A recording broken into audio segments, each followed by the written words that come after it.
Welcome to the Occult Rejects. This episode, we got a returning guest. I'm very, very excited to get Heather Arnold back on again, another fellow New Yorker, so it's always nice to have one of them on. But before we introduce her, we will introduce the other rejects joining us. Today, we got my man, the Headless Giant. What is going on, sir? How you doing? Tonight would be a mailbag, but it's an honor to have Heather Arnold back on. The first one blew my mind. I can't wait for this one. But thank you so much. Check me out on Sundays with Ricardo and Ethan. We will be doing another edition of the Trilogues, and that'll be great. So check it out. Definitely check that out, and definitely send this man if you got any stories, please. Thank you very much, sir.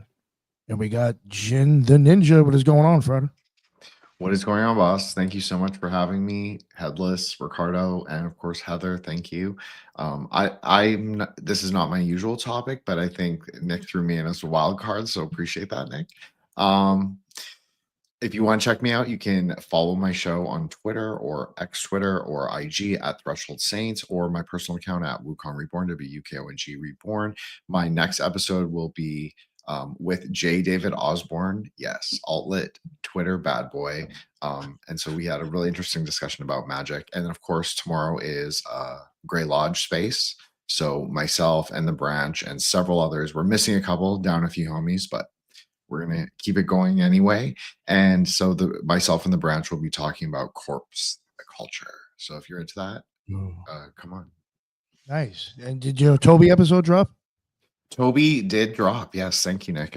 Strange Angles, episode 72. Very cool. Thank you so much. I have you howling at the ceiling fan. All right. So thank you very much. All right, Ricardo, what is going on, man? I'm very excited to get you on with Heather. This is exciting. Please let everybody know what your deal is and everything. Sure. So my tag on X is as it is on the screen. So it's at Ricard Calvary 1 at X. I want to plug in the Institute for Natural Philosophy that you can find at institutefornaturalphilosophy.org. You'll have a magazine that is free there to watch and download. I want to plug in the Universe Unveiled podcast, where we have our girls doing great work, interviewing interesting people. And my books, Stardust and The Resonant Earth, that you can find at Amazon by that name. So thank you very much, Nick. Excited to hear from Heather. And it's always a pleasure to be with Jin, Headless, and yourself. So thank you.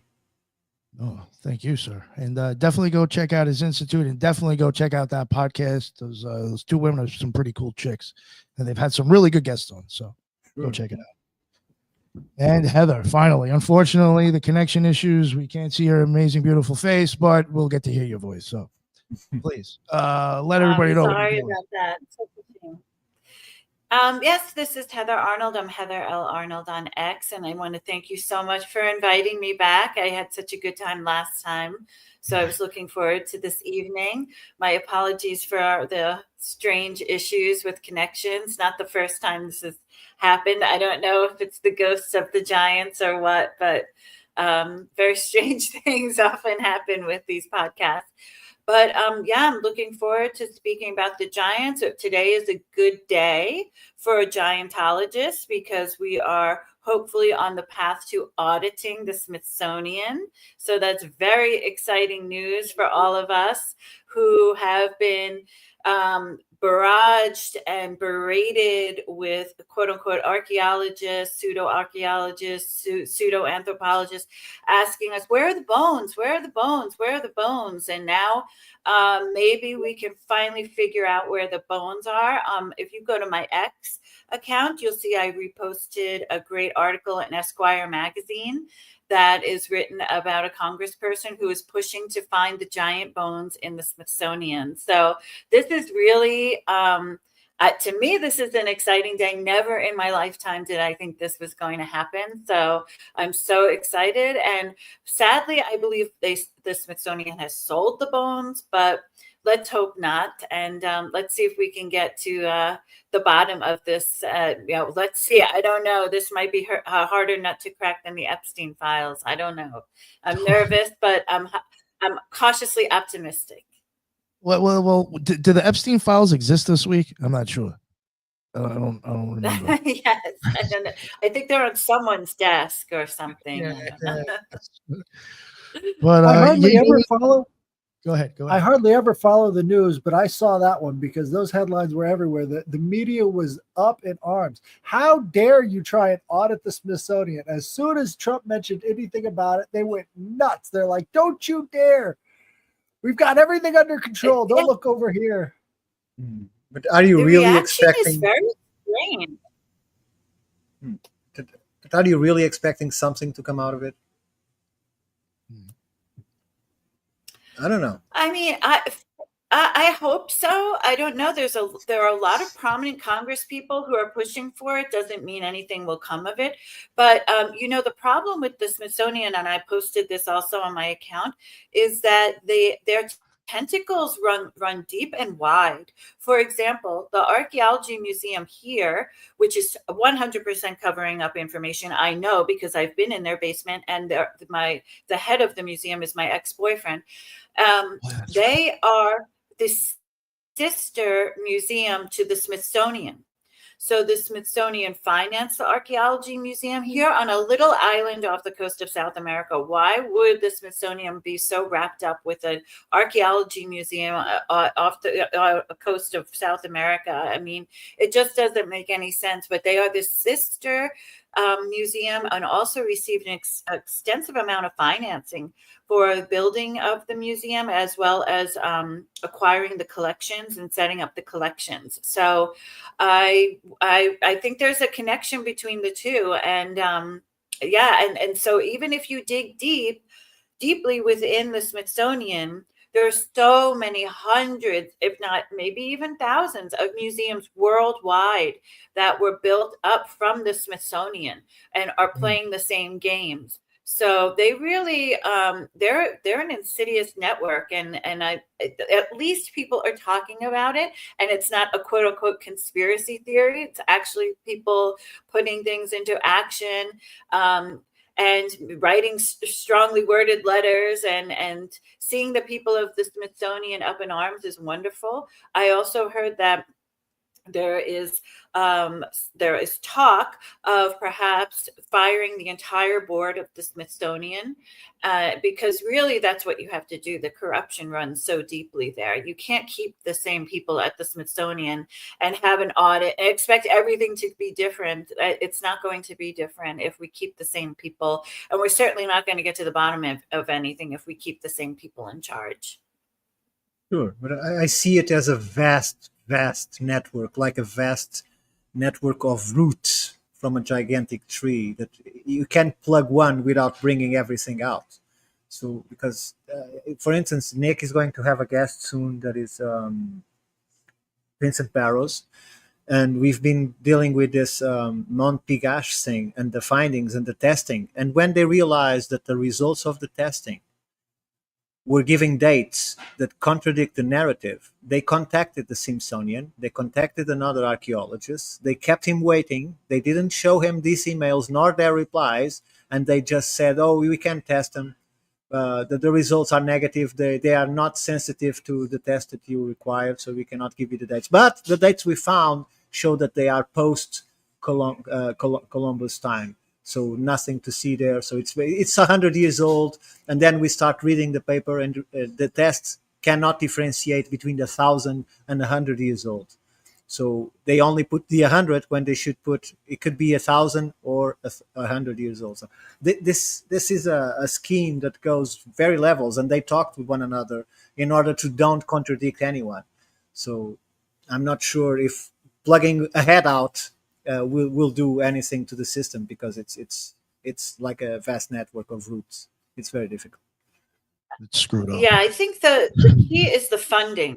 Cutting off the funding or limiting the funding really will start to dry up some of these people who have been maintaining this narrative for Lord knows how long. And also you have to think about academia. Academia and the Smithsonian go hand in hand. And so you really have to root out all of the corruption within academia, and that goes hand in hand with the Smithsonian, who has financed so many archaeological dig sites, and pulled funding, for example, when the results didn't come across exactly how they had wanted them to come. For example, in Chaco Canyon, Richard Weatherhill, who is buried there, he was given funding by the Museum of Natural History in New York City to investigate the ancient people of Chaco Canyon.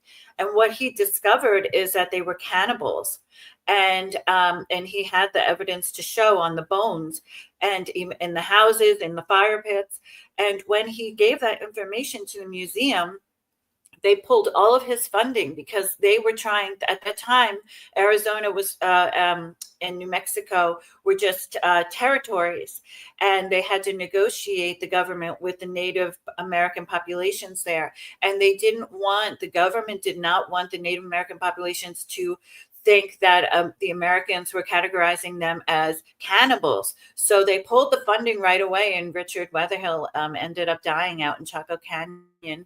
Very disappointed, because he was the first one to discover that all was not peace and love at Chaco. And interestingly, just about 4 years ago, a more modern investigation occurred where they did determine, yes, indeed, they were cannibals, and they were very brutal in the way that they cannibalized people.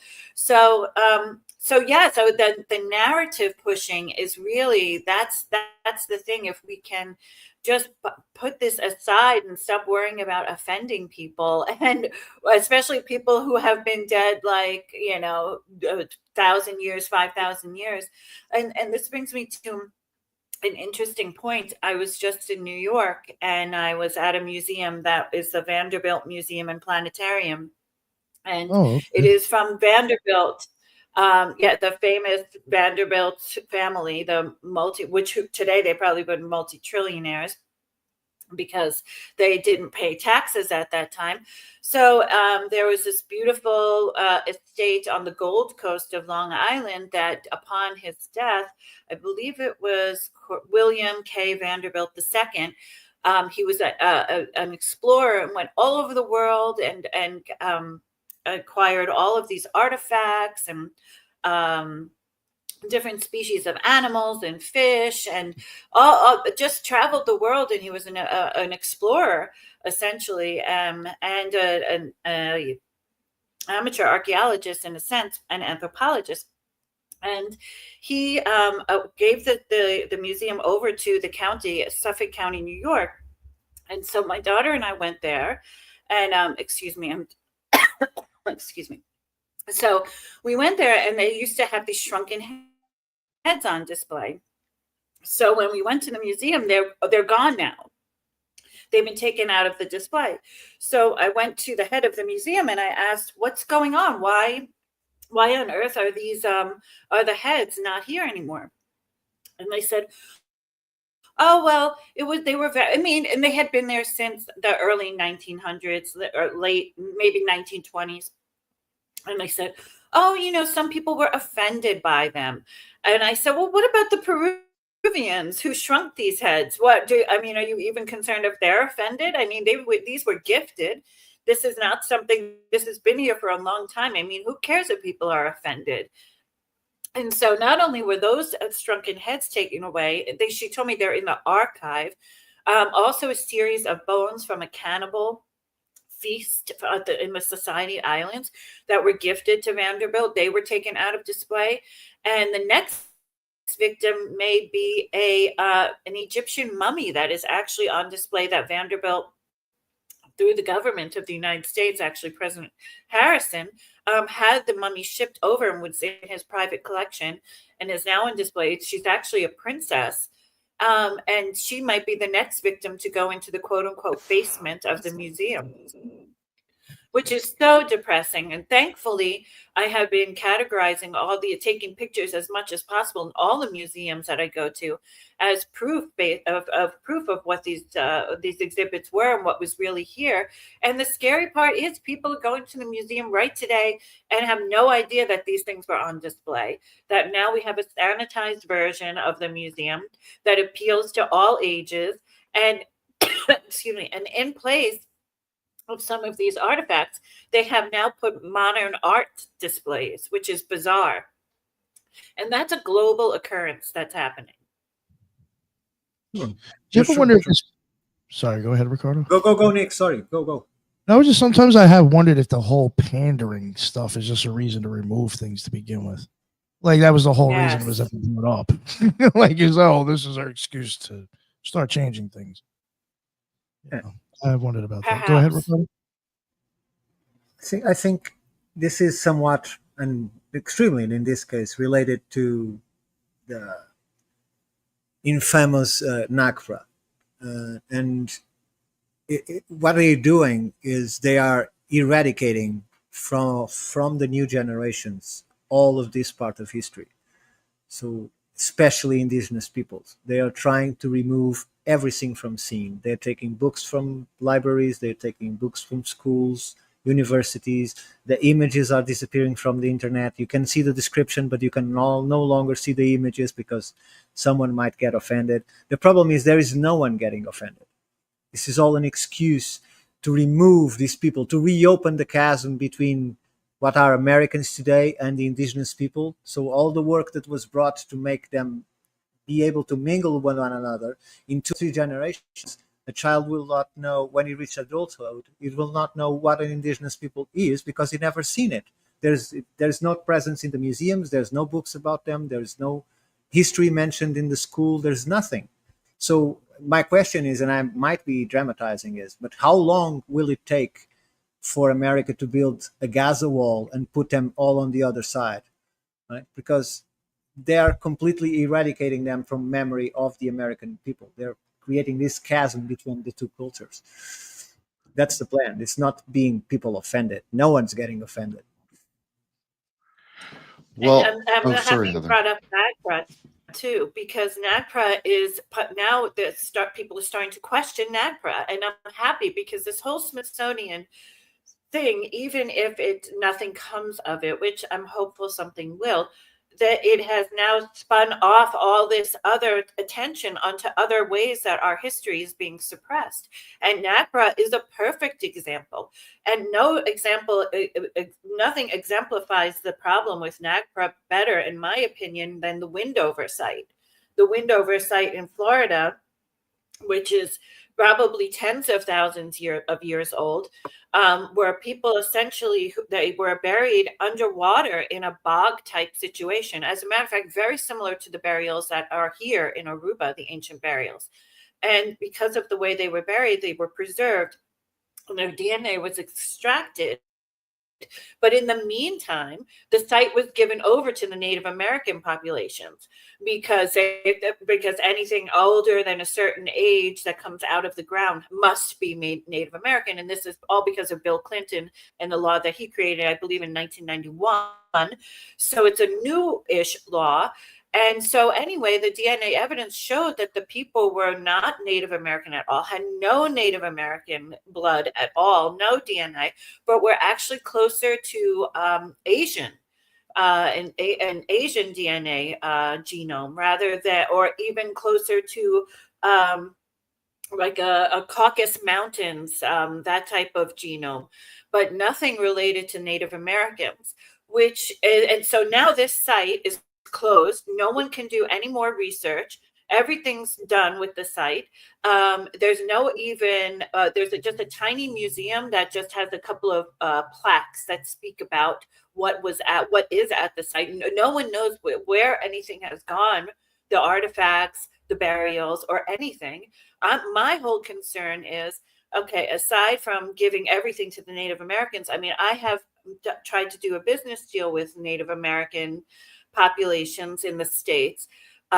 Excuse me, I had to meet with several Indian chiefs, essentially, and I met with 5 different chiefs of 5 different tribes, and they showed up with like Rolex watches, all this gold. I mean, dressed beautifully, like a python belts, and I'm like, wow, these guys are loaded, and then it makes me think, because now I'm going down another rabbit hole that I hate to go down, but I must go down it.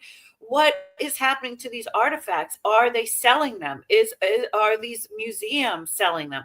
Is the Smithsonian selling them? Are the Native Americans selling the artifacts? I mean, this could be really blow the lid off of a huge black market of selling these ancient artifacts by all the people who have control of the ancient artifacts.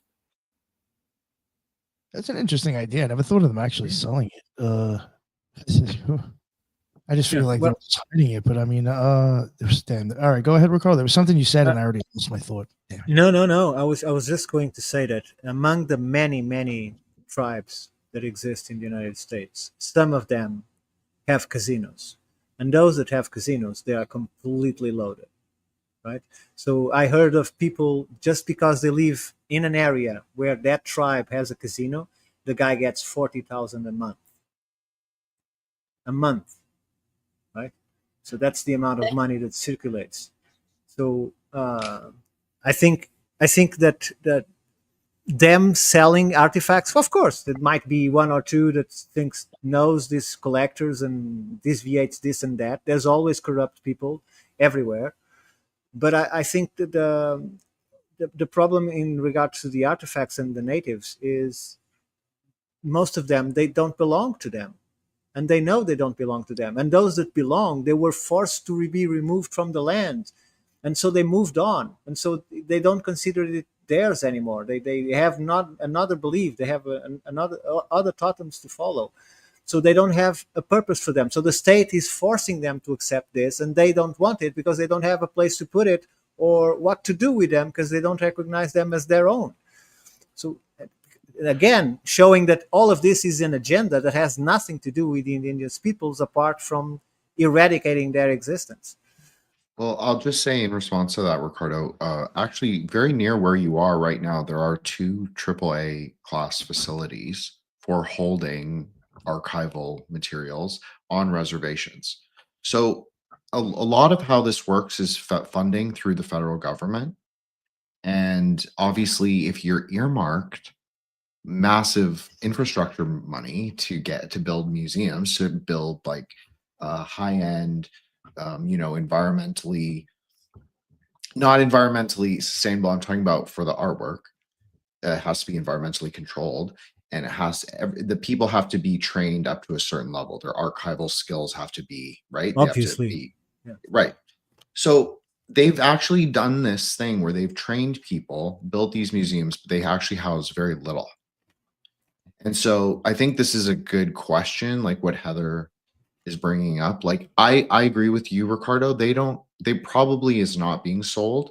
But what happens is these large institutions have huge archives that are not properly cataloged. Agreed, absolutely. Yeah, absolutely agree. I've worked in one for the summer. They don't really understand like what they have, and a lot of the things are mislabeled. It's a lot more like bureaucratic disorganization than it is like necessarily a quote unquote conspiracy, but there is narrative control. And I think that both of you are getting at that. It's like the funding, that is what is the ideological constrictor. So like if you're getting it from this grant, from this foundation, then of course they're going to select projects that suit what they are, whatever they're looking to do.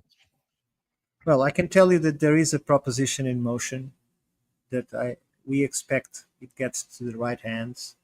And one of the propositions it does to try and correct this is that it has to have a lot of, I don't know how to say it in English, but people have to be educated on what they're doing. So those that are going to sites and seeing if this is theirs, is not, if it's sacred, if it's not sacred, has to be people that has to be educated, not only academically, but also in the indigenous practices. So, and preferably they would be indigenous people trained in their arts and in academic realm, and it has to be people that has to be selected for their honesty and for their integrity. So it's not easy, but it's the only way to start going through the net and saying, okay, this stays in the museum, this goes to us, but goes into this place, proper catalog, properly identified, put in a museum inside our land, and everything keeps being exposed and shown. So I think that not everything is black and white, and this isn't black and white as I've been putting, or Heather is being putting. I think, Jen, you are closer to the mark. You're right though, Ricardo, is that there has been a large scale move, what's called the decolonization of institutions, the decolonization of especially the museum and the archive. And Big so problem. this is not really talked about in like the American political discourse, but in Canada, this was like our number one primary mode of quote unquote wokeness. So it is kind of interesting, this decolonization model. And just like what it means, and it is kind of what Ricardo's talking about, like it's hiding the archive. It's like, okay, so we don't really know what's in the archive, but this is like it's obscuring it even further, because you're saying, okay, all these artifacts are nebulous, we don't know which title is a big part of this, like who claims the title. I'm sure Ricardo knows a lot about this, but like exactly like what tribe claims it, and then there will be multiple tribes that dispute ownership of the relics or the bones or whatever it is. So then that has to go through many years of litigation. And then it has to go through like a crown, excuse me, I can't even speak, a crown like mediation process between the different tribes, because the government will also fight it. That's the whole thing. That's how it works here. This is the government will also say, oh, it's ours. So they'll all be suing each other. They'll be like that's how they complicate all these things. Like what Heather was talking about, like auditing the Smithsonian. It's very difficult to do here because everything is so entwined with federal funding. Sure. And I just wanted to bring up a very famous person who's been hiding things. The Zahi Hawass in Egypt is the king of hiding things. He also, let's not forget, he was in jail. He was jailed. I don't know who let him out. Someone in the government let him out. He was supposed to be in jail for a very long time. And he was in jail for selling off Egypt's antiquities. That's exactly why he was in jail. So he and somehow the government changed and he got out of jail, but that's what he was doing. He was giving favors to people if they so they could have access to some of the antiquities, they could have access to some of the digs, exclusive access. So he was jailed for this. And so it's not, to me, I mean, Egypt is a prime example of people selling off stuff. I mean, remember Tutankhamun's tomb. I can't recall the Lord's name, the one who allegedly first excavated the tomb.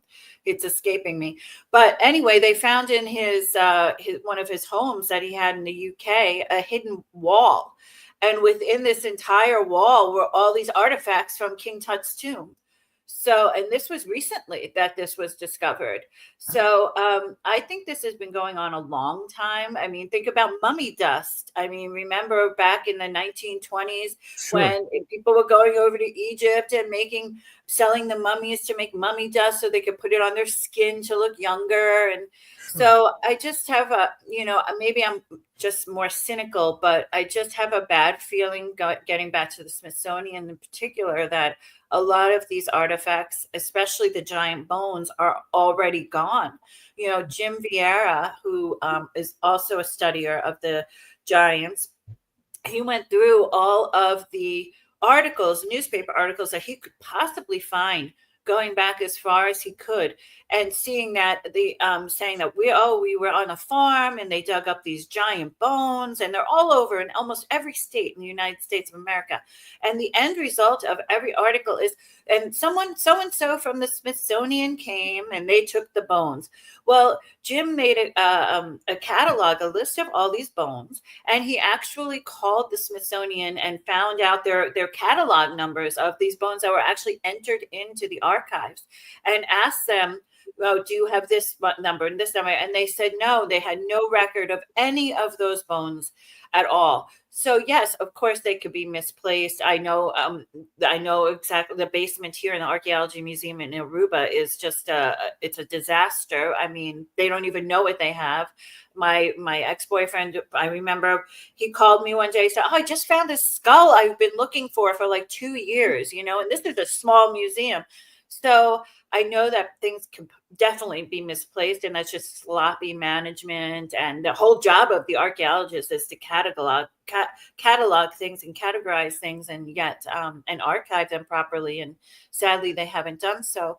But also, I think there's this nefarious arm of things going on the black market. I mean, there was a story, and it was covered up so quickly, of the owner, the CEO of Hobby Lobby, and he was shipping stuff I was over. going to bring this up. I shit you not. I was going to wait for a break because I was like kind of a little bit off Oh topic. yeah, no, Yeah, please does talk anybody know about about it. Hobby Lobby? Yeah, so Yeah. please continue.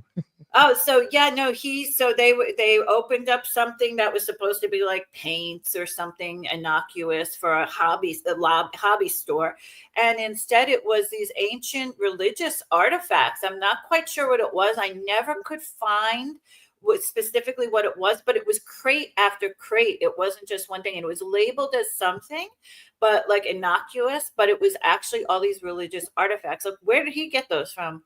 And by the way, nothing happened. I don't even know. I don't think he got fined. I don't think the store is still bigger than ever. They're expanding. So how did he get them? Who was he buying them from? Why was it covered up? This And shit is so wild.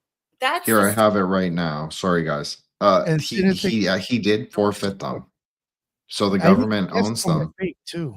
Yeah. did he forfeit? Yeah, but he had been doing this for a while. So this wasn't just that's the one that they caught, but he had been doing this for a long time, and still, okay, maybe he forfeited, but what did they do with it? Now they forfeited. Would they send it back? Send it back to where? It was like No. all these different channels. They couldn't even figure out where they exactly came from. It was just so covered up. It was very advanced. I mean, this was a business, and so that's the type of stuff I'm always thinking about, because I'll even see online, and I'm in some groups where they're selling artifacts that, I mean, yeah, okay, maybe they're fake, but man, they do look real. And I'm always wondering, like shrunken heads. I'm in a group that's selling shrunken heads. Like, where are they getting the shrunken heads? So it's just, to me, it's very interesting and puzzling and horrifying, because I think there is a black market, and it's being fueled by these museums. Yo, George Uh, Soros has a house in Katona. I just saw that, a giant found in Katona. This could Oh, be a well, NAGPRA thing. So all these elitists are related to these giants, right? And so they're just taking back the bones of their families, right? Right.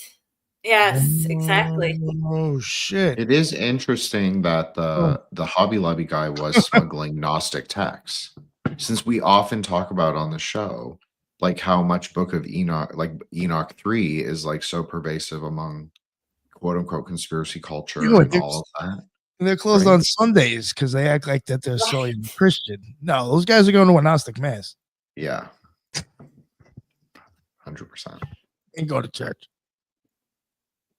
Yeah, so that, sadly, I think that that's why with the Smithsonian, I mean, these bones, some of them are going back to the 1800s. I don't have much faith in it, but for example, we're missing bones here. There's all these skeletal remains that the museum here has no clue where the skeletal remains went. I just posted recently on my X account up something from the archaeological reports of these two elongated giant skulls that were unearthed in a burial not far from where I'm sitting right now. And they are totally gone. They've completely vanished. The last known location was Hunter College in New York City. Why were they in Hunter College? No one even knows. They weren't even here excavating. So that's the kind of thing that always makes me curious. Why didn't they stay in the islands? Why didn't they go to Holland? I mean, this Aruba is part of the Kingdom of the Netherlands, and they have a lot of the stuff from Aruba and Bonaire and Curacao as well, and they have a lot of the giant bones too. But in the meantime, I'm hopeful that at least we can revisit NAPRO with this whole unearthing of what's going on in the Smithsonian, and it's mainstream now. It's not just us talking to each other on Twitter, it's now, and on podcasts now, actually everyone's talking about this. It's a front page story, and for that I'm happy. Yeah. No, I agree with you that in the Smithsonian you won't find many giant bones. First of all, because they dispersed them. Others, they just destroyed them. There is records of them destroying them, and so I don't fancy that we're going to find any significant bones of giants within the vaults of the Smithsonian. They're all gone, either sold or destroyed, or removed from archive in some box that no one will open. So I think it's Hobby Lobby has it. Yeah. You never know. Yeah. But if you've seen the screen that I shared, there's a lot of articles mentioning. Yeah, you want to put that back up and we'll take a look at it? I was going to ask you to put it back up. I'm so sorry. Yeah, I was going to wait for her to finish, and then I was going to ask you if you wanted to just show that. I think it's kind of interesting. I remember one time when I don't remember for what reason I was covering it. You hear about like androids or automaton, whatever they called them back in the day. Sure. I found like old newspaper clippings from like the 1700s and I think the 1800s. So really? Like them mentioning like telling you to come down to this area at 12 o'clock during the day, and we're gonna have a 6-year-old boy that looks like a 6-year-old boy's size, android. Oh, it's because Albertus Magnus. That's right, Saint Albertus Magnus. I think it's from like 1000. He had a android, and supposedly Thomas Aquinas, who was fucking huge in the Catholic Church. Some of them actually don't even say what would Jesus do anymore. They say what would Thomas Aquinas do. That's how big this guy is. He supposedly destroyed the android because it got him all nervous and scared. But supposedly one of the saints even had an android. Sure. Wow. And the word androidus came from his device. The reason we even have the word android is because of that guy's thing.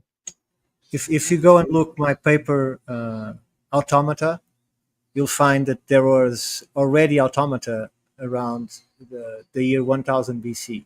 Yeah. Oh, wow. Wow. Yeah. So, and these were recorded in history as most of them were musical.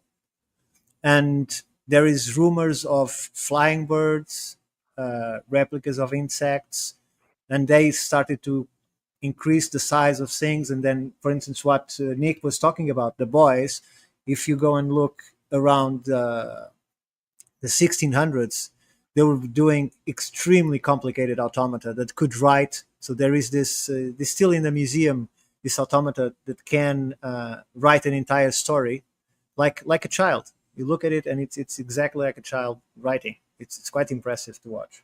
So that's crazy. Yeah, what they didn't have is programming in terms of writing in a computer and making him do different things. So it follows a type of wheels and spikes, and so they could change the movements, but it was once it's set, it only does that until you have to change completely the way that these wheels and these spikes will interact with one another. And the ones in 1000 BC, some of them were by steam. So they didn't use steam as a locomotive or anything, but they used steam as a form of entertainment. They knew the technology, just they didn't use it as we use them, as you use it. Sorry. No, that's what I had kind of assumed. I think I had guessed. I think like doing it differently. I think in one article that I read, they suggested it might have been magnets or mercury or whatever. But sure. Some of them had. Yeah, but I did say, I was like, I guarantee you these things are just like understanding almost simple science, actually, believe it or not, and just like playing around with it. I mean, if I guess like if you kind of just studied these things kind of in a basic understanding, you'd probably be able to fool around and make that if you had the time to do it. Oh, of course. So I was just like, I think they were just taking advantage of stuff that most people didn't just know about. Sure. It's imagine a clock. You see how many cogs and wheels a clock has. They did that and created an automaton the same way you build a watch. So the principle is the same. It's just wheels and cogs. That is interesting. So- Just going back to the museum component, because I have something upcoming. In a couple of weeks, I'm going to be traveling to Curacao. And Curacao is one of the ABC Islands, also called the Islands of the Giants. So we had 2 skulls here, also giant skulls. One was the largest skull ever unearthed, and it was here in Aruba. And they are all these skulls also, aside from being large, are also elongated. So these 2 skulls were last seen. They were taken from Aruba, and we have the documentation that's actually in a scientific report. They were taken from Aruba and brought to Curacao. And in Curacao, for a long time, no one would look at the skulls until finally the head of anthropology at the Tropical Museum in Amsterdam eventually came over to Curacao and did examine the skulls. And she wrote up an archaeological report. And in that report, she stated that they were indeed giant skulls with elongation that appeared to be natural. Soon after, sadly, she died in a plane crash. However, those skulls were then housed. No museum would take the skulls. So the man in charge of financing the unearthing of the skulls, he created his own museum built around the skulls, and it's called the Curacao Museum, which I was just there last year, and it's still there. So I went to the Curacao Museum last year after I made many phone calls, and I asked about where are the skulls, and they said they had the skulls, but they disappeared, and they had no idea who had them. So while I was there, the head of the museum, which is part of the actually part of the government of Curacao, the Dutch government, he contacted the head of the archaeology museum in Curacao and asked this woman, do you have the skulls? And she would neither confirm or deny whether or not they had the skulls. So my goal is to get the skulls back to Aruba and housed in the museum here. There's no reason why they have to be in Curacao unless they're being hidden from the public. So when I go back in a couple of weeks, I have an appointment to see the head of archaeology in Curacao, and I'm hopeful that they will be honest with me. And if so, I'm hopeful that I can begin the process to repatriate the skulls back to Aruba, which I've been trying to do now for at least 6 years. And so I will keep you posted on that. But it just goes with the ties with this whole thing with the Smithsonian and what my daughter and I witnessed this couple of weeks ago at the museum in New York. It's this constant hiding of the narrative. But I feel it's getting out of their hands now. It's getting so big, and people could be waking up so fast. And thank goodness for your shows like yours and sharing stories on social media. We're able to communicate faster than they're able to hide the things, not like how they used to do. And it's getting out there that these things are disappearing, particularly from museums that in a lot of cases we're funding with our taxpayer dollars. So it's the people's museum, and it's about our human story. We all have the right to see these things.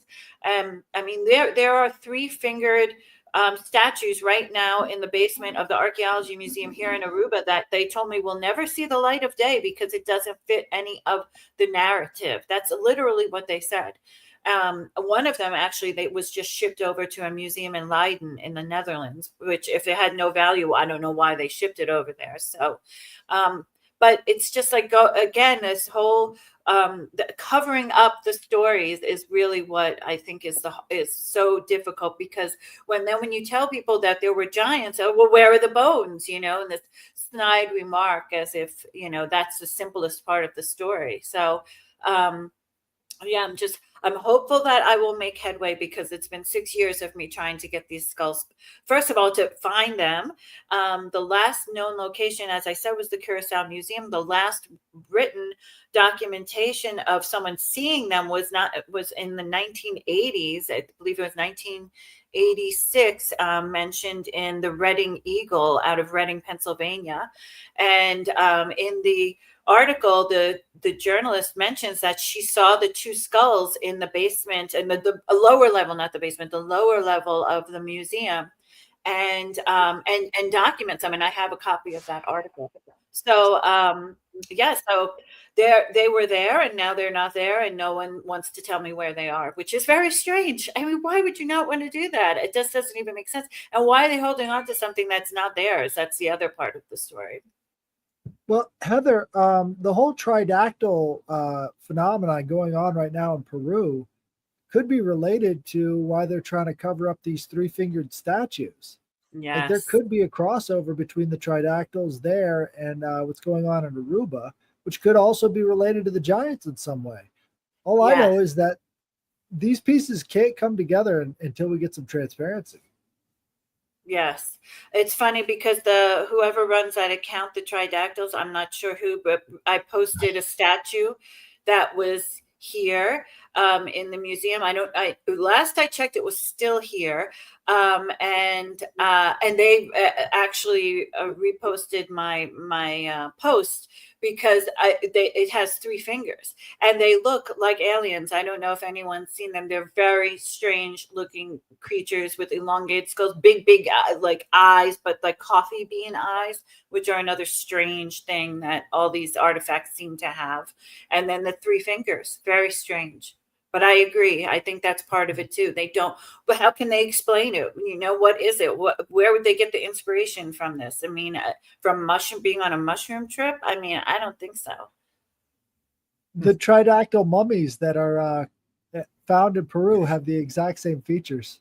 Yes, exactly. Once I saw that he reposted or she, I don't know who's runs that account, but they reposted. Then I went and I looked at the mummies again, and specifically their eyes.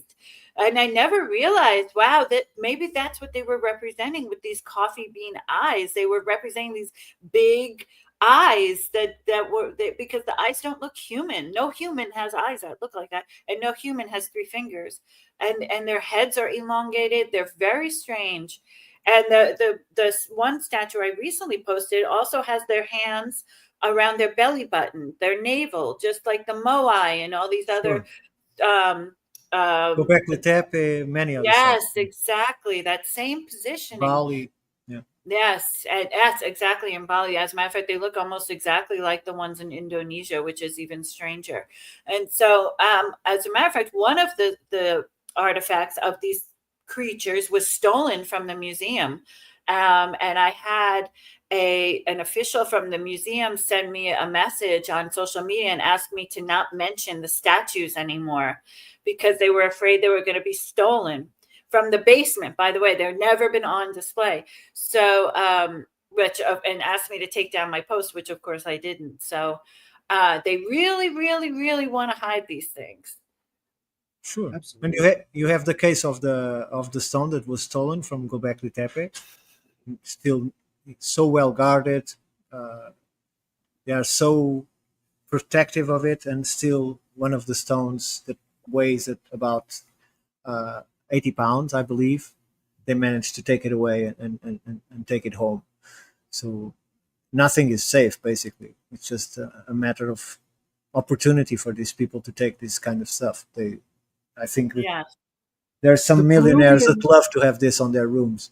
Yes. The Peruvian government tried to stop a press conference where they were talking about these tridactyls, and they came into the room with the police to stop the press conference. They were hoping that they could seize them on site. And so one of the guys involved is now suing the Peruvian government for $300 million. And so they're going ahead with the lawsuit. They're gonna make some headway against this. So I think there is hope. I mean, the Smithsonian and all the rest of this stuff, I think it's linked together. Well, the tridactyls it's not the worst case, because the university that is studying them are exposing some of the results that they have, even them being so controversial. I think, and to me, that I don't know, it was Unique that interviewed. It was right here that we interviewed Cassis, yeah. So to me, what marked me more is the fact that these creatures come from eggs. So Mm. that differentiates us completely from them, because they come from eggs and they come from larvae. It's a larvae that comes from the eggs, right? And these larvae are also represented in many cultures around the world. Well, this is all speculation, but it seems to be the same phenomenon. So when you associate that, usually these larvae need an environment to uh, have the metamorphosis, right? Uh, what is that environment? Is it human? Is it what is they used in order to become what they become when they're adults? I find that very interesting.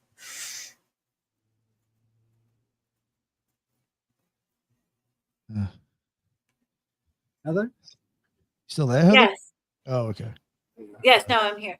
No, I was just thinking, it's funny because there are over and over you see that same face, those same, like there are carvings here in Curacao of this like alien face, with this like upside down triangle face and big eyes, and you keep seeing it even at Bandelier National Monument in New Mexico, not far from Chaco Canyon, actually.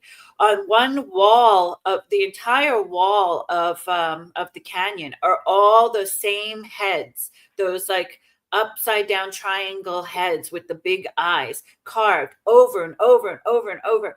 And I remember I went to the visitor center, because again, in my whole life I'm arguing with people at museums and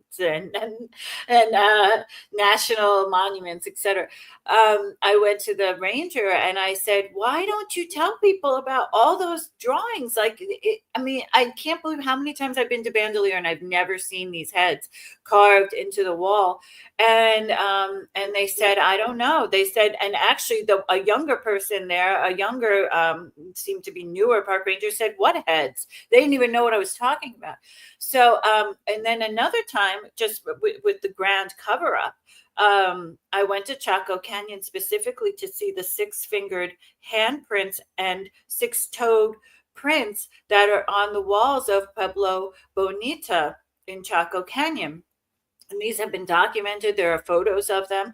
So I spoke to the head park ranger at Chaco Canyon, and I asked him if he could go out with me to Pueblo Bonita and show me exactly where the prints were in the walls. These were petroglyph prints. And he said, oh, no, we covered them up with cement. I said, what? And he said, yeah, too many people were coming by and looked at them. So we just covered them up with cement. I looked at, I said, are you making a joke? I couldn't believe it. And he said, no, I'm serious. He said, because an article had come out and I can't recall where, and it mentioned about the 6-fingered, 6-toed prints in Pueblo Bonita and how a majority of the people who lived in Chaco at that time had 6 fingers and 6 toes. And so instead of maybe protecting it or fencing it off or something, they just covered it up with cement. And I never got to see them. And I couldn't believe it. I specifically went. I mean, anyone who's been to Chaco Canyon, I've been there 3 or 4 times, actually maybe even 5, who's been there knows that it's such an ordeal to get to Chaco Canyon. It's not like there's a little road and then you park your car. No, it's like you have to drive way into the middle of the desert, then go off the paved road. Then you're on 50 miles on dirt, totally not maintained road with wildlife running out at you and stuff. And then finally you get to the visitor center at Chaco Canyon. It's just a quite an ordeal. And to go all the way there to see those prints and then be so beyond disappointed, mortified at the conclusion that the park had decided to cover up the prints with cement. And this is just going on and on. And now you have to wonder, how long has this been going on for? How many museums have we gone to and had been completely scrubbed and sanitized? It's very frustrating when the people you entrust with these treasures of our human story are betraying us. Well, and I'm sure that the cement will eat the pigments on the rock. So Right. if someone decides to when they take the cement out, there will be nothing on the wall because it will eat the very minerals of the wall itself. So Right. Yes, it will totally have destroyed the prints, just like the olive trees in Göbekli Tepe. The same thing. This exactly. this purposeful destruction and such a nonchalant attitude about it. Well, it's like they have a shield. They know that they can do this because first of all, the people that do this, the guy that applied the cement couldn't care less of what he's doing. He's getting paid to do a job, so he doesn't understand nothing about this. It would be a very good coincidence if it did and accepted to do the job. And who's really responsible is someone who paid, and there's this puppet that agrees with it, right? Because Right.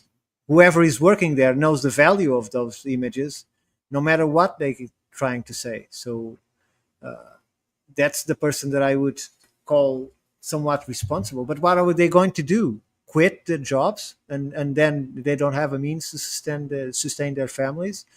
So it's a very complicated situation. Yes. So Well, it's I think it's interesting. You've got otherworldly objects being treated with otherworldly irresponsibility. Yes. Definitely. Exactly. Ricardo, did you happen to have those? slides, sure. I Yeah, can yeah, put them yeah. right. I put them right up. All right, awesome. Yes.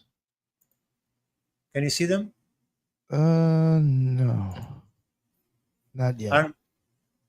I pressed share screen just to say. Oh no, now it is. There we go. Okay. So, in this image, we're seeing the expedition of the Magellan. It's a very famous expedition, and this is Piglietta. I can't say the name. So they were on the ship. Patagonia. Yeah, It's Patagonia.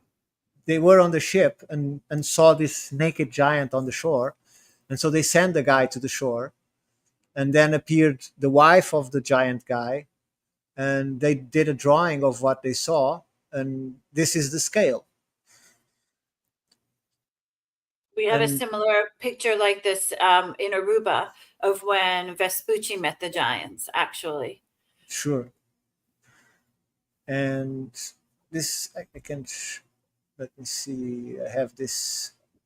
No, it really complicates. So this is some of the news that were pretty common when they found giants somewhere. So Yeah, that was the New York Times, August 17th, 1885. 1885, yes. Skeleton 7 feet long. A race of giants in old gold, 1890. This is all New York Times. Find giant Indian bones. Workmen on Harlan Road unearth rolls of Ticus tribe. Katona. Several skeletons of unusual size. Then in Malpo Creek, this guy is from Sweden, the living colossus. This is giant bones in mound, Oh, 700 years ago. Let me see if they say the size. The skull and Yes, I was just going to say they were sent to the American Indian Museum, which is exactly, part of the Smithsonian. exactly. oh no. Here we have a news about a race of Indian giants.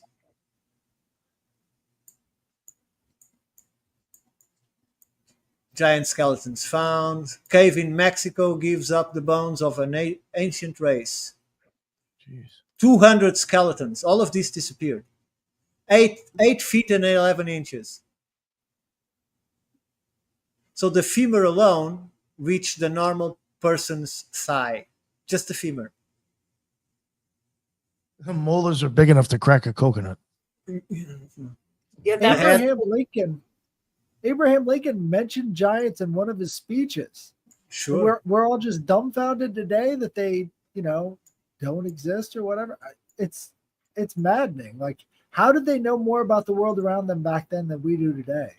Exactly. Look at this fellow. Why is he not in the history book? This guy was 2.6 meters tall, 8 feet and 6 inches. Whew. Wow. His footwear was also legendary, and the expression Maximus boot come to be used in popular parlance. Wow. This is Ohio. 8 feet 6 inches. That's crazy. Yeah. I think some of this gigantism might be the result of eugenics. Ooh. Like, if you have controlled breeding programs for, generation upon generation, trying to get the maximum height and like muscle tone, why not? That could happen. Well, in my paper, the first thing I try to convey to people is for people to understand what is a giant, right? Because most people confuse. Oh, we lost you. We lost you, Ricardo, for some reason. We lost the audio. We can see you. That's weird. Yeah, no. All of a sudden, it just went out. That is so This is weird, the Nephilim. right? Yo, it was just like out of nowhere. All of a sudden, just cut off. No. He was about to drop a truth bomb too. Yeah. Yes, I'm exactly. wondering if maybe it might be worth just leaving and coming back. Unfortunately, I don't know. Sometimes StreamYard gets a little weird. There we go. Yeah, right. This paper, Now I want to hear about the paper. right? Well, the giants here in Aruba, people always ask, well, how big are the giants? They think they're like fee, fi, fo, fum, like this. They're hearkening back to their childhood. But the giants here, the tallest one so far was over 8 feet tall. But in the archaeological reports, it stated they could be as large as 12 feet tall. So, but it wasn't just their height that was so representative of them being giants, but also their width, their bones were bigger, their muscles, they were huge people, not just by their length, but by their width. And so they weren't these tall, lanky NBA players. These were massive, massive people that also led to them being called giants, aside from just their height. They're like Ice Age megafauna. Yes, yeah, very similar. Ricardo, do you want to try to see if now you're muted. You're muted now. Anyway. No. What the hell happened? That is so weird. Damn. I got muted out of nowhere. That is wild. So sorry, sir. No. So, Heather, did you happen to notice any more funeral homes over by the Freemason lodges? I know now I'm obsessed with this. Now you have me looking all the time because we have so many Masonic temples here. Now I'm always looking where is the closest funeral homes. Yo, I thought that was hilarious. It was like 10 minutes after the show. You sent me a screenshot. You're like, oh my God, you're right. Yes, because now I'm like, my God, she's totally right. Every time there is a Masonic temple right down the street, there is a funeral home. It's just bizarre. It's actually scary, but now it's addicting. Yeah, once you see a Masonic temple, where's the closest funeral home? Right, I bet you it's right there. What kind of stuff do you got? You have anything like moving forward that you're looking to do? I think you might have mentioned it earlier, but. So so I'll be going to Curacao in actually the end of September, the last week of September. I have that trip set. So that's hopefully where I can finally track down the 2 giant skulls that I've been looking for that were unearthed here in 1970 from the Malmuck Cemetery, which is probably the largest cemetery of ancient cemetery in the entire Caribbean. They stopped digging at 72 skeletal remains simply because they were all disintegrating. But out of this out of this archaeological dig, they were able to salvage 2 skulls, and those 2 skulls were the ones that went over to Curacao and then the Curacao Museum, and then disappeared off the face of the earth. And after I went to the last known location to try to find them, I was told that they could be at the Archaeology Museum. So I'm hoping to track them down there. So that'll be my next adventure, still trying to find these skulls and get them back to Aruba where they belong. I would love to see them in a museum here in Aruba. I mean, even if they would ever put them on display, now you're just so worried about, even if we brought them back here, would they ever make it to the main floor of the museum, or would they be banished to the basement, or worse yet, disappeared? So I still would love to continue the quest to find them. And now that I have this hunch that maybe they're still in Curacao, I'm hoping that I will be at least able to see them.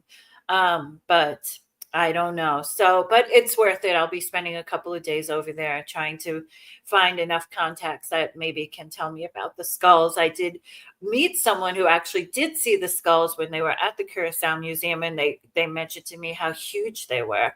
So I'm very much looking forward to hopefully at least tracking them down, maybe seeing some other photos of them.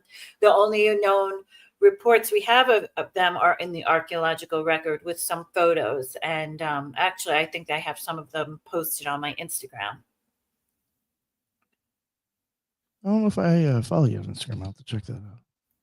I'm not sure, actually. I don't I know. don't know if I think I only know you from from Twitter, so I'll have to check it. I'll have to keep your link.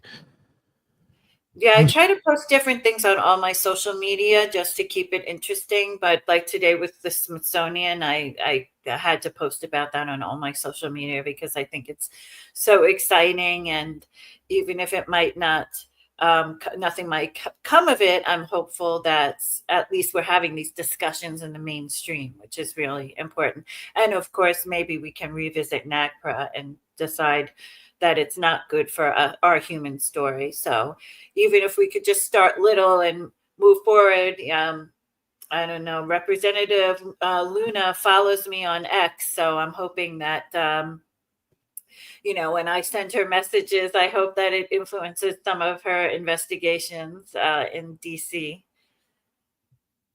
Oh, see. Doubt it. No, I'm joking. No. Good luck with all that stuff too in the future. I really hope that'd be some wild stuff if you can actually get your hands on that. Oh, I would love to. Yes, I would love to. And then, if they would hopefully be brought back and put on display. I mean, that's the other component. So, it's kind of balancing it. I don't know why no one in Aruba has tried to get those skulls back to Aruba all these years. It doesn't even make sense. Since 1970, they've been on another island where they weren't from, and now they're not even on display anymore. And now people don't even really know where they are. So I'm not quite sure why the museum here in Aruba wouldn't have pushed for them to be brought back, unless, of course, they don't want them on display, which is probably 100% the reason.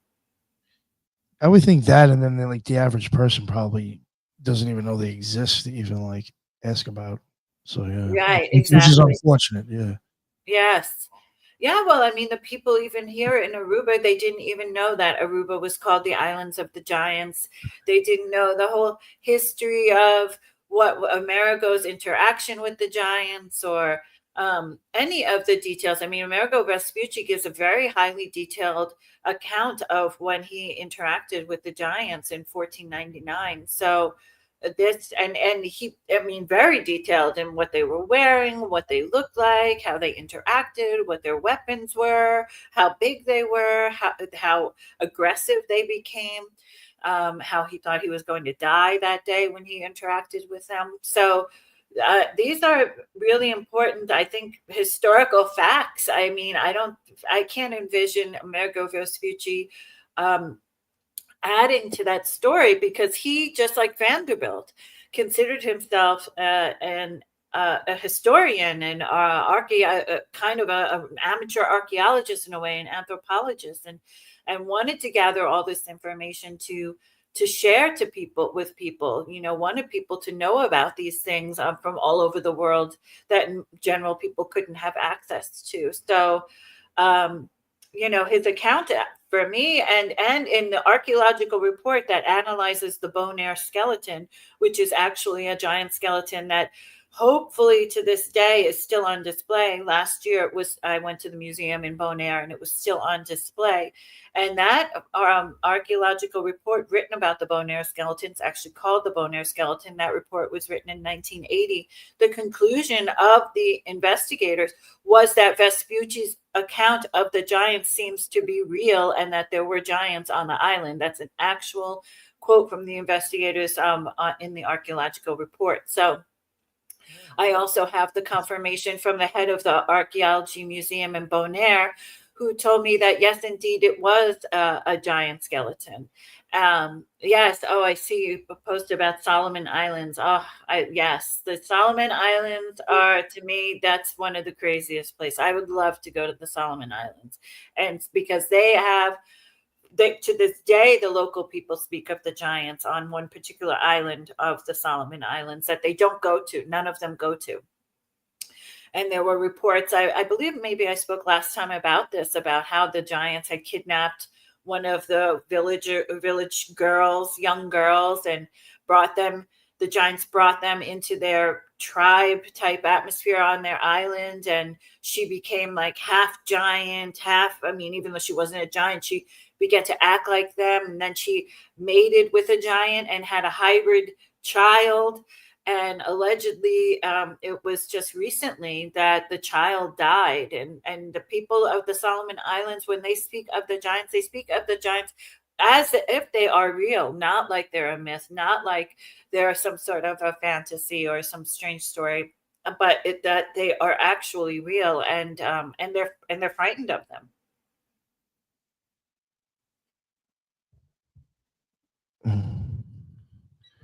That is fascinating.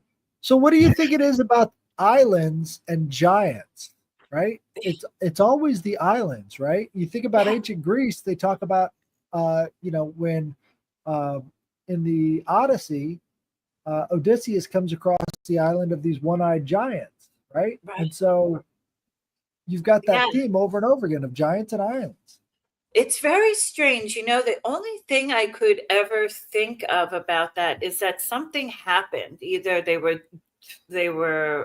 forced out of somewhere, either by threats of violence, either by some cataclysmic event, and that they believed maybe islands. Even look at Easter Island, Rapa Nui, same thing. There were reports of giants on Easter Island. So that maybe they fled to these islands, and for safety purposes, they were able to patrol these islands very easily. There were tall people. They could see if people were coming very easily. And I think it afforded them protection. I would think, but I'm not sure. But it is strange that there is this connection between islands and giants, and how repeatedly over and over we hear about giants on islands, ancient giants living on islands. And interestingly, they all kind of looked alike too. Huge people, elongated skulls. So I'm thinking there was some sort of event that forced them to flee to these islands for some sort of protection, and that these islands provided the perfect way to protect themselves, as well as police the area around the islands to make sure that they weren't interfered with. That's the only thing I can come up with.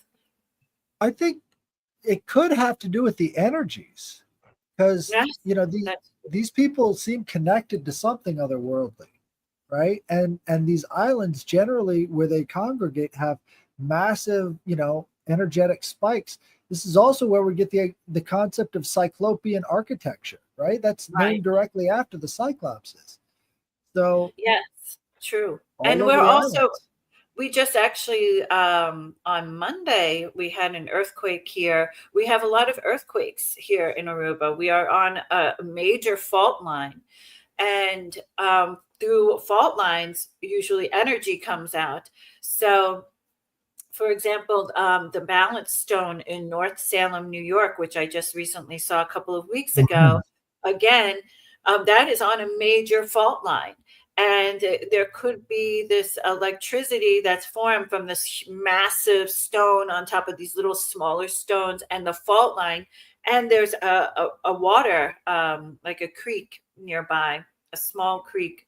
So maybe the connection of all three of these could either create an energetic field, create a portal, something of this nature, because we have a lot of things like that here too in Aruba with balance stones and fault lines.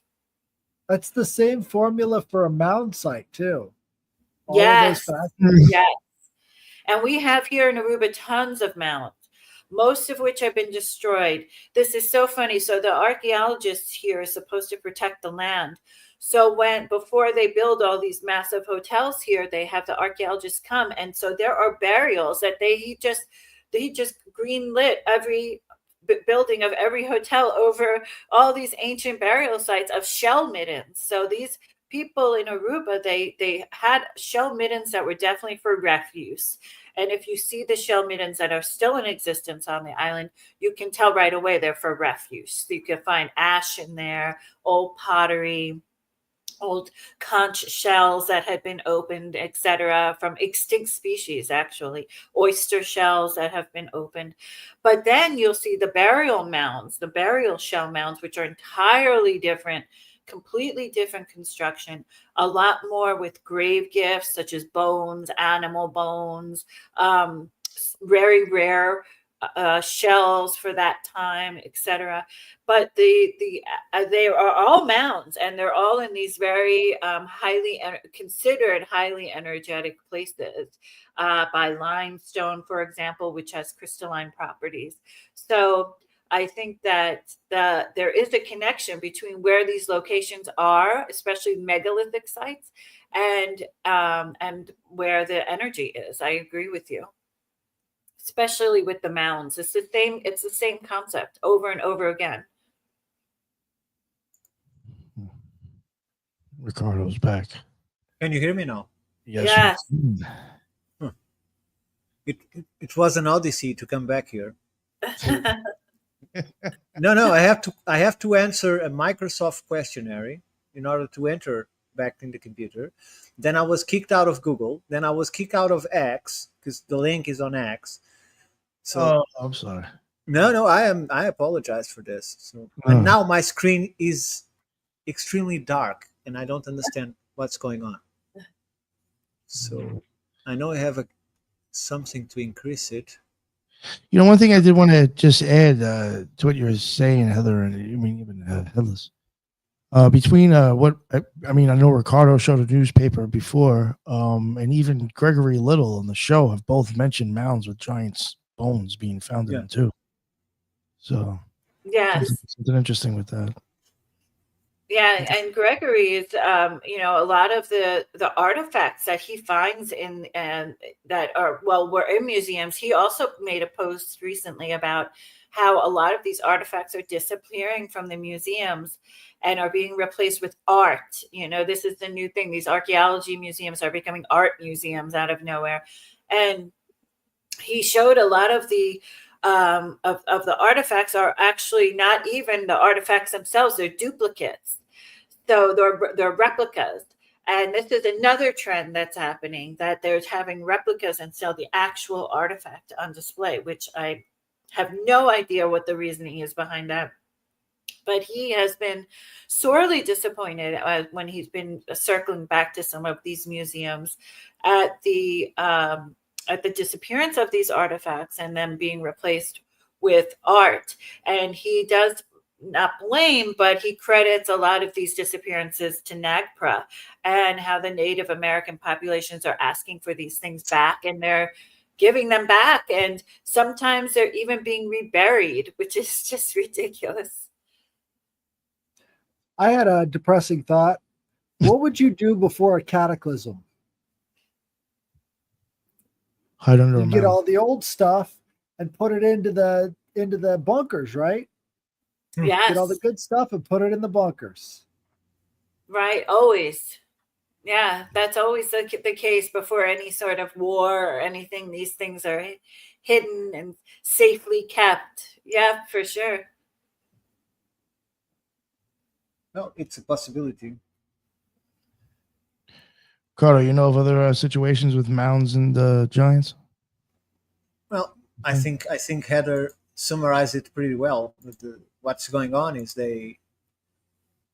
when they find them, either they don't record them, make the records of them at all, or they just hide them again where they were, or they just disappear. So we don't find them. That unfortunately, there's not much to say beyond the few reports we have, and most of them are mouth to mouth because they don't make it records of them. So it's pretty much impossible to follow up unless we know where they were and you can go there and see if they're there. The problem is we can't go beyond the doors because they don't let us in. So it's a very hard situation to turn into our favor. So Have you had Fritz Zimmerman on your Uh, show? You've tried, actually. Because Oh no, I might be thinking of somebody else. he's also done extensive work with the Giants, and particularly as it pertains to mounds in the United States. And he posted on Facebook or X recently, and I responded that there was a drawing at Grave Creek Mound, which I don't know if you've ever been to Grave Creek Mound, but it's absolutely fascinating. And within that mound were found giants. And they have a very nice museum there. Well, it was at that time, and this was a couple of years ago. Who knows now? And in the museum, in the center of the museum, they have an entire exhibit saying that there were never any giants in the mounds. I mean, they go out of their way to tell you there were no giants, and they show a picture from an illustration from I guess a newspaper in the 1800s of these a mother and a child looking at this skeleton on display, and the original drawing, the original illustration showed a giant skeleton, a huge giant skeleton, and the mother, the daughter are tiny little figures at the base looking up at the giant. And then in this quote unquote giant display now in the museum at the Grave Creek Mound, which is called in Moundsville, West Virginia, they took that drawing and made the giant like a normal sized person, completely altered the original artwork and used it as proof that there were never any giants in the mounds, when in essence they've completely lied, altered the evidence, and now are bending over backwards to try to tell you like crazy that there were never any giants Sure. in the mound. It's just bizarre. It's just even this small, I mean, it's not a small museum, it's actually it's an impressive museum, quite frankly. But and the Grave Creek Mound is just, your jaw drops when you see it. You can't even believe that hardly anyone knows about this thing, and it's so massive. Okay, it's in an isolated part of West Virginia. It's not very Heather, easy to do. I've But been there. I was actually at a lock-in at the prison right across from the mound. oh my gosh, that prison is so. I was always asking. I wonder if the prison is haunted, They because had it's got to haunted be. tours of it. Oh my gosh, because it's right by the burial mound. So there were other mounds that they destroyed to put that prison. Absolutely. That place was haunted. I mean, the shadows all over that place were just jumping. You could see it with your flashlight and everything. It had a lot of energy. Wow. So did you go to the museum at the No, Grave this Creek? was in the middle of the night. So I only saw it from across the street and I'm like, what is that over there? I walked across the street and it's this massive mound and I start seeing these signs for it and stuff, but they don't really take too good a care of it, you know. No, At they least don't. not when I was there. Yeah, no, they don't. And yeah, I have no idea why, but you're right. They don't maintain it very well. It's funny. I was saying the same thing to my daughter. I couldn't believe that they weren't maintained. I mean, to me, I don't even know why it's more interesting than Disney World. I mean, this place is so strange, and the energy is weird, and it's surrounded by mounds. I mean, there are mounds everywhere. And then once you see the mounds, you can't stop seeing the mounds. And everywhere you're going, just, across the street is Ohio, very close. It's very close to the Ohio border. And you'll see cemeteries all built on top of mounds, which modern cemeteries. It's very, very strange, riddled with mounds, and no one even really knows about it. It's very sad actually, because it's a fascinating part of the human story are the burial mounds, and it's global. Burial mounds are everywhere. Driving Sure. through that topography really reminded me of going out to Old Arriby. Have you ever been out there? No, I haven't. Oh, Old Arriby is great. It's sort of like all these canyon areas, and I went out there to see. It was like January of 2001, and they actually, invited us in, even though it was in the off season, and we got to participate in a naming ceremony for a small child there. So really Wow. interesting. Mhm. It reminds me also of I always wondered, but I don't know if it's, this is just me always thinking, I don't know if you've been in Washington State to the Palouse, those massive, they look the same as burial mounds. I mean, no one can understand where did they come from. What was in terms of geography and topography, they don't even make sense. It's just this patch of land where it's just these huge, I mean, they look all like Grave Creek Mound after Grave Creek Mound after Grave Creek Mound. And actually they're the steepest hill, they call them hills, steepest hills farmed in North America. And all over they have signs like to not tip the tractors because they're so steep, and they actually have to have different devices on their tractors so that they don't flip over and kill the farmer, which happens often in this area of Washington Heather, State. Washington State? Yes, Washington State. It's called the Palouse. They're very Oh, the strange. Palouse. Yes. And I'm always wondering if they were burial mounds. I just recently saw a whole special on them, and the geologist was trying to figure out why were they even in this specific area. What was the geological occurrence that made them form? And all more questions than answers, of course. But But they I are earth mounds or rock mounds. I believe they're earth because they're farmed. Okay, so and that program you watch mention any alignments? Because it's easy to find if they are mounds, because if they are aligned. Right. Yes, they didn't mention it because it was more like a mainstream type show, just kind of Hmm. mentioning this strange geologic formation and how they were, that they didn't know where they came from. It wasn't very in depth like a conversation we would have. But I would love to know if there were alignments. I Sure. have no And, idea. and I think it's a very simple thing for everyone to do is if you think Yeah. you're watching a mound, see if it's a linear mound, if it is an effigy mound, if it is a round, linear, etc., and try to figure out what is the direction, and just either with your phone or with a compass, just see if it aligns with north, south, east, or west. And most likely, if it is east or west, and if you follow its direction, you will find another mound, and then you'll find another mound. Sometimes you Right. walk a long time, other times it's just nearby, and you'll find them.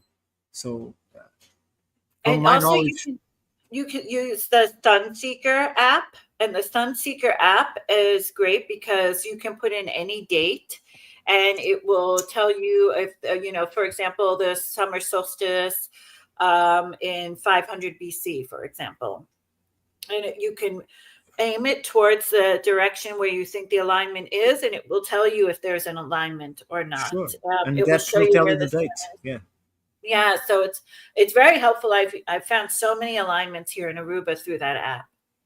yeah, And I that's believe it's free, but I don't remember because I pay for so many apps. I don't even know. I don't even want to know at this point. This is to take it and don't tell me about it. So, but I'm not sure if it's free or not. But it is something I use in the field all the time, and it's accurate.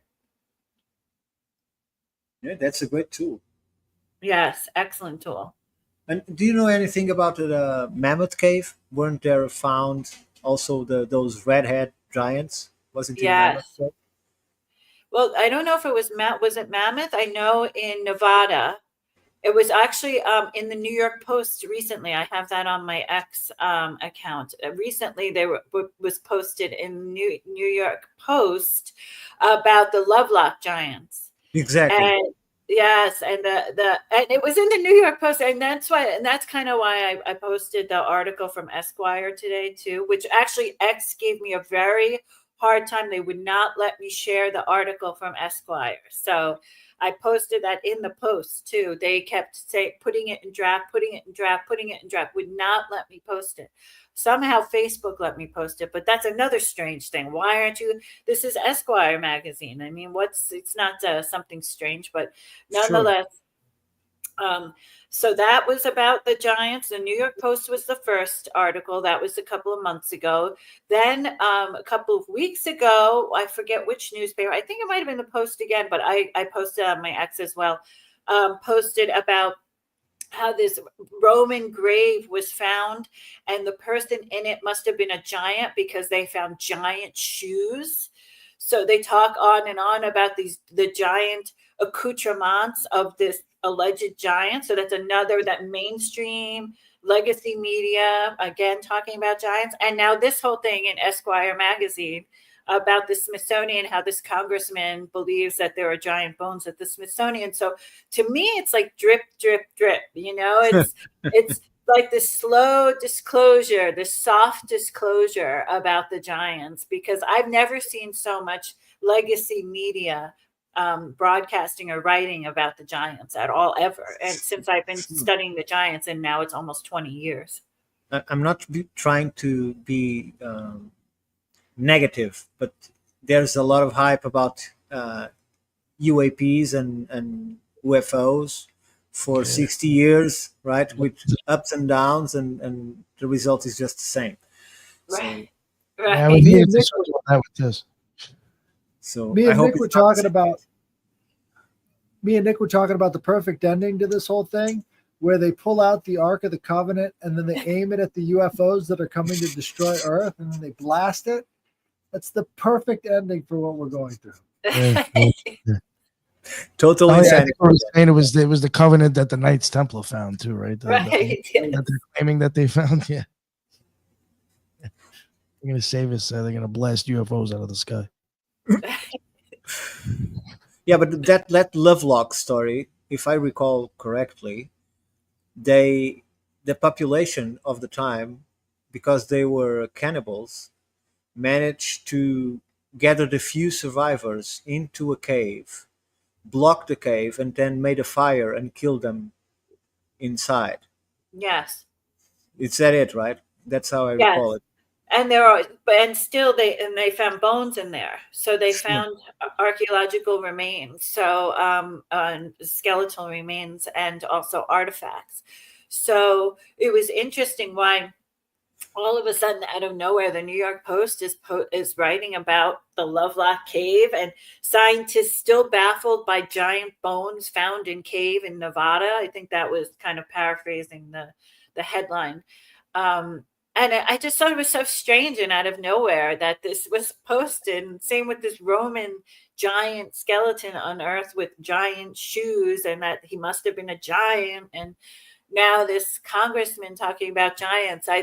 I don't know. I think it's fascinating. I think I'm hoping we're turning a corner in the field of giants, because Sure. I think if we unlock the giants, we can unlock a lot more too.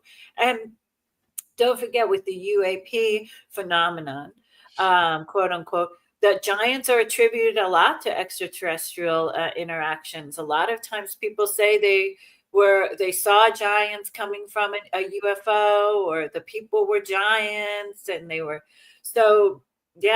giant-sized people interacting with giant-sized people. I can't recall. I believe it was the president of Grenada who spoke about his interaction with a UFO that landed on a beach, and giants came out. I believe it was him, and then he ended up dead, the president, or ousted or something. Shortly thereafter, he was disappeared. But it was a strange story, rather recent in recent times, but that it was a UFO landed and these giants came out and he interacted with them and they were over 8 feet tall. So I hope that they're not going to glom the giants, the ancient giants in with these UFO alien giants and try to confuse everything, how sometimes they do that too, to even discredit things further. Shoehorn it all in there. If it happens, I'm down for it. Shoehorn it all in. Yes. Shovel it in. Before the New York Times, we had lots of reports of them. So just briefly, we have the whole city of Basham. If people go and look, the houses are huge, the doors are huge, everything seems to be made for a different kind of people. So, and it's from 2000 BC. We then have, let me go down. In the 1500s, that's the image we saw from Antonio Pigafetta. Now I said the name correctly. In the 19th century, let me see what I found here. So, for instance, in 1880, we have a skeleton which is reported to have been of enormous dimensions, was found in a clay coffin with a sandstone slab containing hieroglyphs during mound explorations by Dr. Everhart near Zanesville, Ohio. So this is from the American Antiquarian. Then we have 10 skeletons of both sexes and of gigantic size were taken from a mound at Warren, Minnesota in 1883. So a skeleton 7 feet and 6 inches long was found in a massive stone structure that was linked to a temple chamber within a mound in Kanawha Country, West Virginia, 1884. So I could read them all, but I don't want to put people. So this is all reports that are not fake. Oh. They are, so there's a lot of material in this regard. So we are not talking about something that is woo-woo. Giants are a real thing, right? And what I was mentioning before is people shouldn't confuse gigantism with actual giants, because people that suffer from gigantism, they look like giants, but they are not proportional. The heads are huge, the hands are huge. There is something there that's not proportional. A true giant will be completely proportional and not like that. So it won't die of disease at young age like people that unfortunately they have gigantism do, and so on. So the different types. What I can say is, and I had Headless mentioned this, is that people that suffer from gigantism, there is a recessive gene coming from this line of giants that somehow interacted with their line. And this, like twins that jumps generations, this jumps probably much more, a lot of more generations, but it resurges somehow, and people have this medical condition that I think comes from that. It's debatable, but it's just my opinion. They sequenced the DNA on the tridactyls and found that they contained a rare gene for polydactyly. Yeah. Which could mean more than one finger or less than, 5 fingers. So that's an interesting connection between the 6 fingers, the 6 toes, the double rows of teeth. Yeah. And the genes of the frog. How do we include that in a intelligent creature? Because it also has frog genes. Yeah. In the Muner Museum in Philadelphia, which is also a medical university museum, not museum, research center, essentially. You can go there. The public can go there. And in there are all sorts of genetic oddities. Babies with 2 heads. They did actually, the day I was there, I've been there twice. The first time I went, there was a whole shrunken head exhibit, which was quite interesting, from people's private collections. All the heads were from private collections, which again ties back to maybe selling off artifacts. But nonetheless, they also have a giant skeleton on display there. You're not allowed to take pictures in the museum, but somehow I got pictures of me with the giant skeleton, which maybe I will post.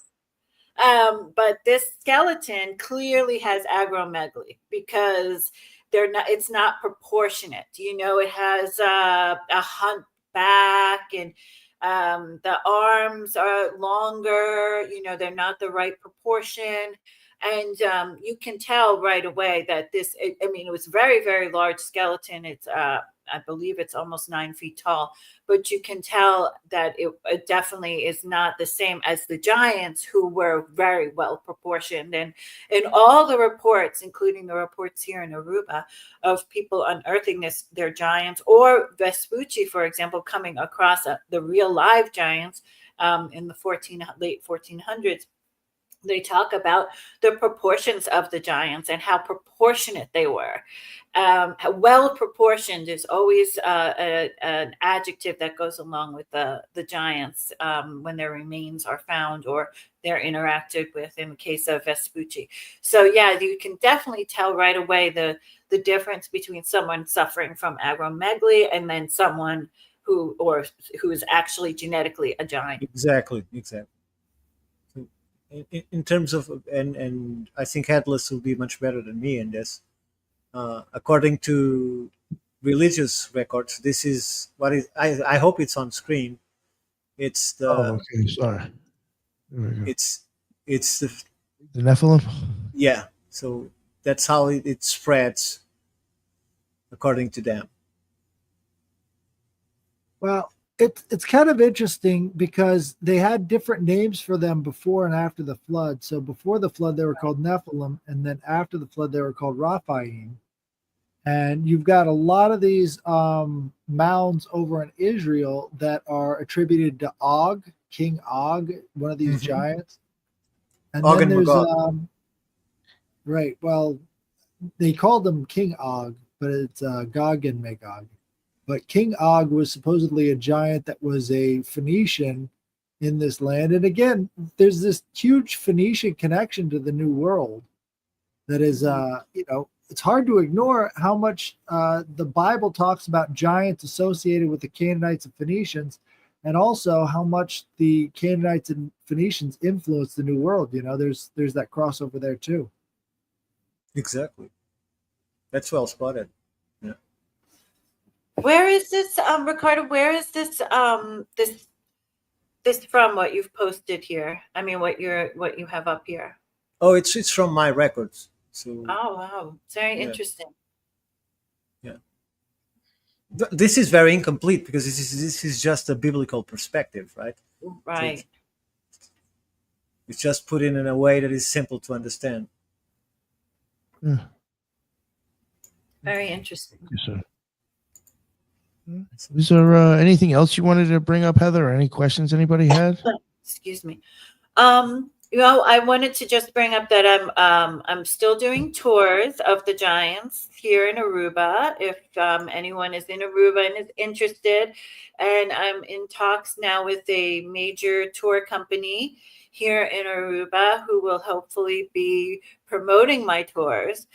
So I'm hopeful that some of you, if you're here, you'll come take a tour with me, and I show you the ancient burial ground where the giants were buried. I'll show you a refuse shell midden versus a burial shell midden, and I'll show you 2 burial shell middens, as well as the megaliths and monoliths that also have celestial and astronomical and astrological occurrences, alignments, significance.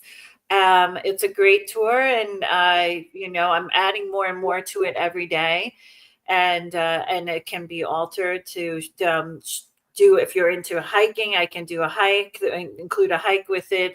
They're very flexible tours, and I just really enjoy sharing all of the knowledge and information I've accumulated for over 20 years with people who are visiting here. And so I just wanted to mention that if anyone's in Aruba, that I'd love to take them on a tour.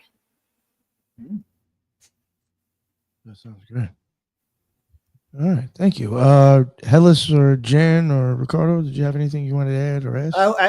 I'm trying to share just the image of the unborn elongated skull. Oh yeah, that's right. So, but I have 167 books and papers on this folder alone. So it's loading. Just give me a second, because I know it from the cover, but I need to see the cover to know which one is it. Yes. So, Okay. oh, there it is. Okay, I found it. Awesome. Just need to share it now. Nope. Just a second. Share screen. Is it in a window? It isn't entire screen. It is. Share. Can you see it? Yes. Okay, so this is an actual academic paper. Let me enlarge it. So, elongated skull in neutral. Farewell to the artificial cranial deformation paradigm. Ah, finally.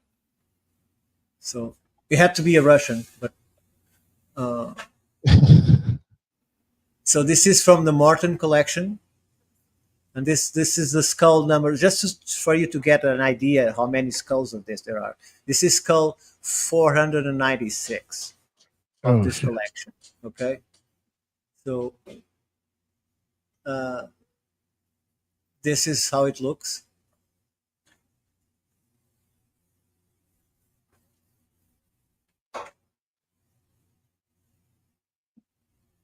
This is from Peruvian Antiquities from 1851. These are artificially modified heads, so you can see the difference.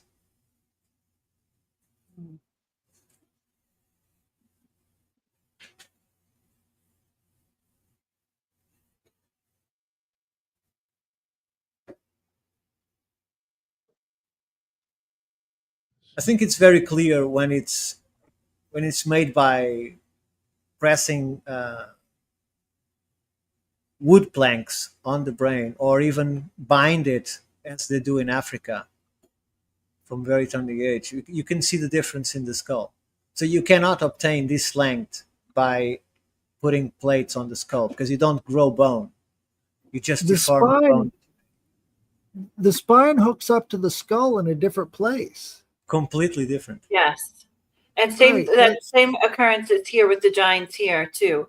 Because the brain case is so heavy, that the spine the neck has to go further back into the skull to account for the heaviness of the back of the skull. And the same case happened here in Aruba. Actually, the archaeologists went crazy trying to find any evidence of headboarding or head binding, and they finally had to admit in one of the archaeological reports, I believe it was the one about Kanashito caves, where they found several burials with elongated skull giants, that they finally admitted that they must have been genetically elongated skulls and not the result of artificial cranial deformation. And then finally, the other part of the story is they found a pregnant giant with a fetus, and the fetus had an elongated skull.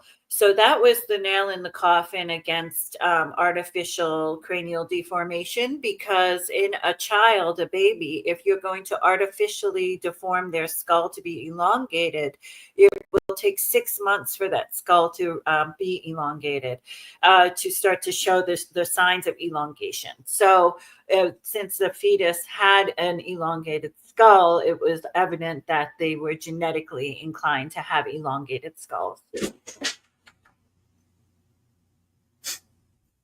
Yeah. And if you look at the image on the right, when you see the skull from the front, those that are familiar with supposedly Star Child from the late Lloyd Pye, which might also be an unborn fetus. You considered it a small alien, but I think it's an unborn fetus with an elongated head, because this is very reminiscent of what the Star Child skull has. Yes, that's what it reminded me of, the Star Child. Yes, it's also, so possibly another unborn fetus with an elongated head. And you can see that where the I don't know how you call these lines, because in English, how do you call it? The sutures. The sutures. Okay. Oh, So no idea. you see that the sutures, this has not been deformed in any way. That's exactly how the brain is. The skull, sorry. So there's no deformation here. Wow. So unfortunately, there's only one paper about this. It should be many, but Yeah. it's a subject that can make you get out of funding. So as we've Right. mentioned.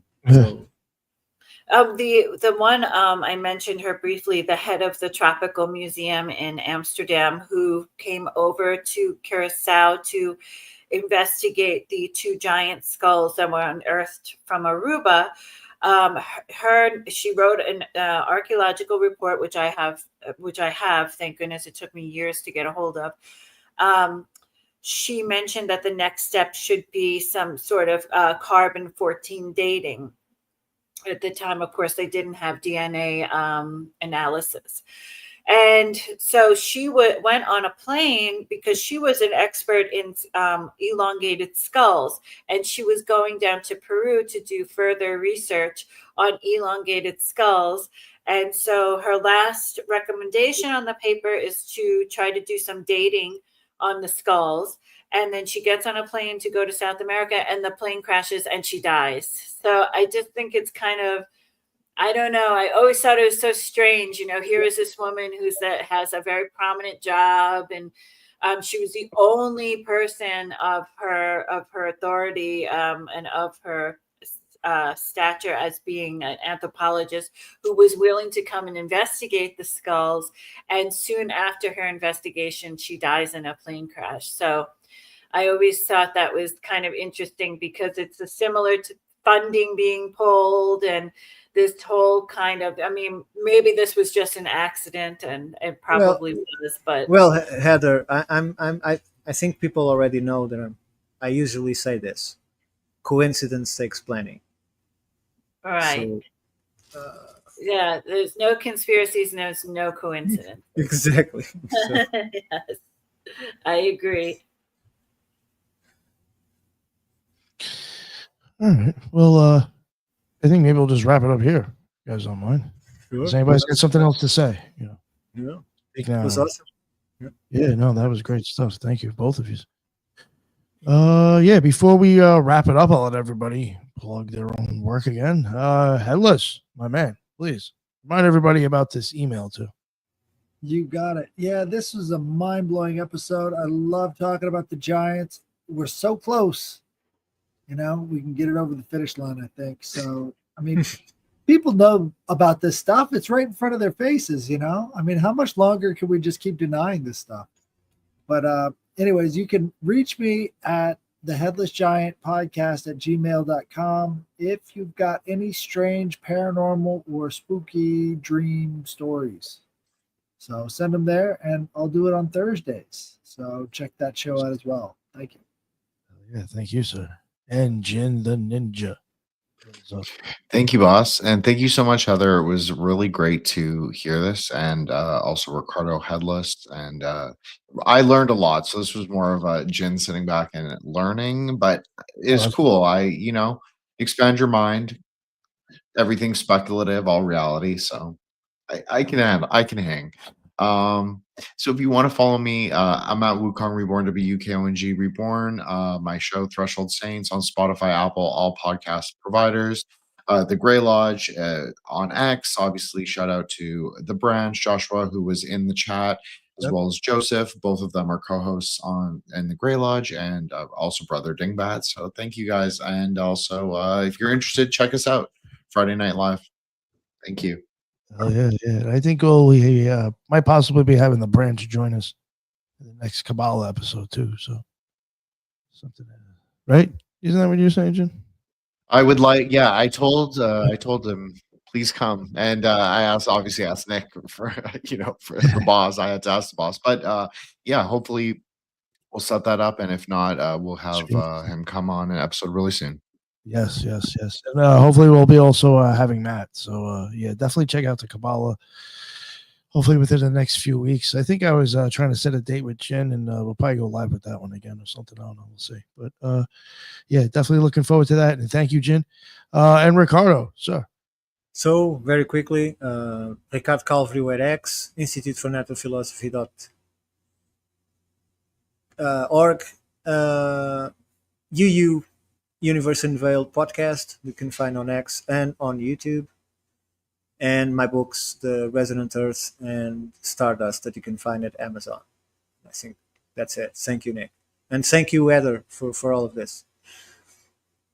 Oh, thank you. I appreciate you coming on, man. You definitely added some great stuff to the show. I appreciate it. That's why I have you here. I hope so. At least I tried. I'm not that optimistic, but No, thank you. Thank you. And Heather, please remind everybody where they can find you if they want to, check out all your stuff. Yes, thank you so much, Nick, for having me back on. I thoroughly enjoyed it, and it was nice to speak to Headless and meet Jen, and also meet Ricardo in person, because we've interacted on X, but never interacted in person. Well, in person, you know what I mean. Yes, please follow me on X, Heather L. Arnold, on all platforms, Facebook, Instagram, and X, and on Threads. And if you're in Aruba, please hit me up. Maybe we can do a tour together in the footsteps of the giants. My company is called Ancient Aruba Tours. And if you have any information of giants or rock formations, anything pertaining to megaliths, monoliths, feel free to send me a message. I respond to all of my messages that I get on social media, and I look forward to speaking further about maybe what happens when I go to Curacao to track down these giant skeletal remains, and I'm hopeful that I will, and maybe we'll get some good news from the Smithsonian in the coming weeks, but who knows? Let's be optimistic. Yeah. Awesome. Yes.